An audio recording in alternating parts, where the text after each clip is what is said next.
காத்திருக்கும் சீதைக்கெல்லாம் ராமன் கிடைப்பதில்லை. ராவணர்க்கு சீதை என்று பிரம்மன் எழுதவில்லை. புதிய பாதை போட்டுக் கொள்ள எவரும் மறுப்பதில்லை.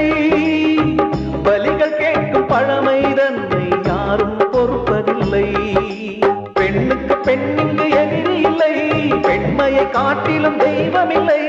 அத்தை கண்களில் அன்னை தோன்றினாள். தோன்றினள் மாகாளி, அவள் பரிசிந்த பொன்தாலி. இது காதலின் சங்கீதம், புது குங்கும சந்தோஷம். மாற்றும் மாலையும் ஏற்றும் தீபமும் மங்கள பண்பாடும் ஸ்ரீதேவியின் கல்யாணம். இது காதலின் சங்கீதம்.